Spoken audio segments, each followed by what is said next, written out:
आता ही एवढी देवी जागृत आहे की असे खूप लोक इथे देवळात येतात, स्वतः त्यांना भरपूर अनुभव आहे।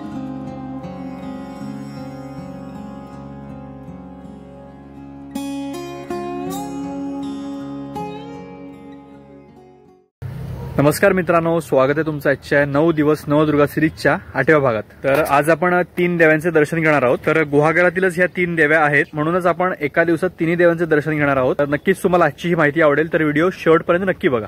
तर सर्वप्रथम आपण जाणार आहोत गुहागर वरचापाटमध्ये स्थित श्री पिंपळादेवी मंदिरात।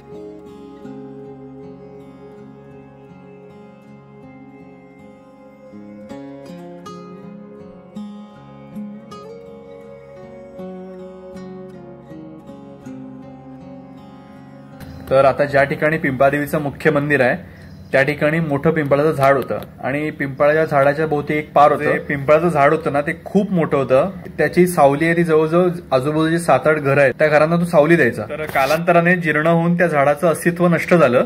तर ते झाड नष्ट झाल्यावर त्या झाडाच्या खाली स्थानिकांना पाषाणाची मूर्ती सापडली। तर त्या पाषाणरूपी मूर्तीची त्या ठिकाणी स्थापना करण्यात आली आणि जो पूर्वी पिंपळाच्या झाडाचा पूजेचा जो नेम चालू होता तो पुढे स्थानिकांनी चालू ठेवला, पण त्या जागी जो पाषाण आहे त्याची पूजा सुरू केली आणि तेव्हापासून या ठिकाणी पिंपळादेवीची स्थापना केली गेली। त्यानंतर 1 ऑक्टोबर 1979 मध्ये गावातील ग्रामस्थ कैलासवासी वासुदेव दामोदर शेटे यांनी मंदिराचे बांधकाम केले। त्यानंतर 26 मे 2012 रोजी गुहागर वरचापाट ग्रामस्थ मंडळ यांच्यातर्फे मंदिराचा पुनर्जीर्णोद्धार करण्यात आला।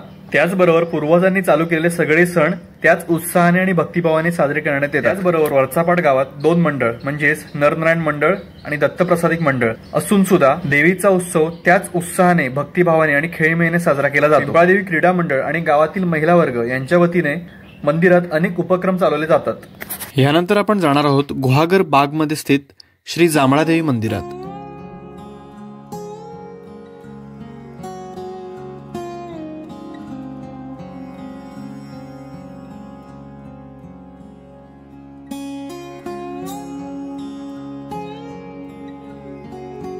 बाग गावची ग्रामदेवता असलेली जांभळादेवी मातेचा उत्सव खूप भक्तिभावाने साजरा केला जातो। त्याचबरोबर शिमग्यानंतर होणारा चैत्री उत्सव या ठिकाणी खूप उत्साहाने साजरा केला जातो।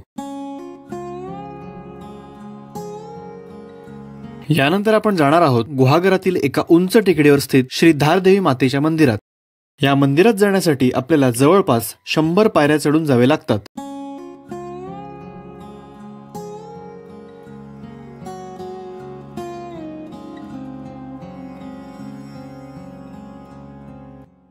तर आपल्यासोबत आरेगावचे ग्रामस्थ आहेत। नमस्कार काका। नमस्कार। सर्वप्रथम आपली ओळख करून द्या।